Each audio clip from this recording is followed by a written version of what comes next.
You share the roads with them every day, and though you might never be hit by a state vehicle, you're paying for those who are. That's right. The state spends your tax dollars on accidents that its departments cause. Hundreds of accidents per year, hundreds of thousands of dollars paid to victims. But not all the victims feel they're getting what they should, as Pam Elliott of 2 News Investigates learned. An Eaton school teacher reached out to me after an ODOT truck driver hit her and just drove away. She told me she wanted to warn others. She has suffered physical and financial setbacks and wants to know why that driver didn't suffer more serious consequences. I was just in a car accident and the truck is still pushing me. Laura Combs was on her way to school when she was hit from behind. Please help.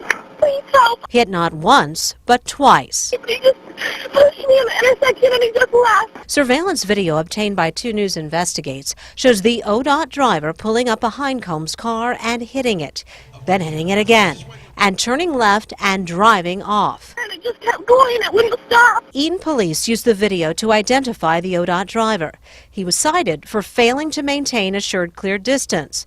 ODOT gave him this reprimand for carelessness, but he got nothing for leaving a motorist in a busy intersection. What we have to prove on law enforcement side is prove they knowingly caused damage to another vehicle.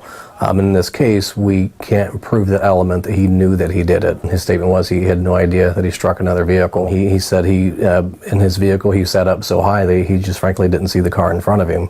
And I believe that to be a possibility. Which we found troubling, since similar trucks have been out in force this winter. I asked ODOT spokesperson for the Eaton area to address questions about the driver and the safety of the truck itself, since he claimed he didn't see Laura Combs' car. ODOT responded with, "He is an exemplary employee with 32 years of dedicated service to the state of Ohio and ODOT. We believe an on-camera interview is not necessary." But that didn't address why the driver couldn't see the car in front of him and how ODOT handles such incidents. So we went up the chain of command. I even reached out to the man in charge of ODOT. You're saying that the director did see the email? I never heard from Director Jerry Ray, but hours before this report was to air and 2 months after I started asking ODOT questions about the Eaton crash, I received several emails from ODOT. This one indicating the department conducts an independent investigation of each accident.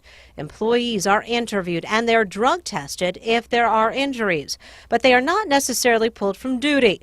The vehicles are inspected but not necessarily taken off the roads.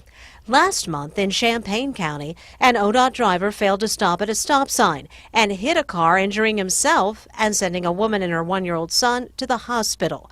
Police cited the ODOT driver. If that had been an accident between 2 regular drivers, the insurance company for the driver at fault would more than likely have reached out to the victims by now. But the state does things differently. It insures itself. The family told 2 News Investigates ODOT has been invisible. The victims and their insurance company are paying for medical care and damage to their vehicle. I think the scariest thing for me is that my foot was on the brake, pushed hard, and it didn't make any difference. He just pushed my car like it was nothing. Laura contacted me 2 months after she was hit.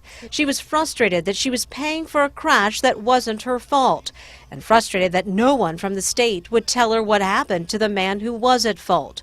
I showed her a copy of the reprimand given the driver. He got a written reprimand.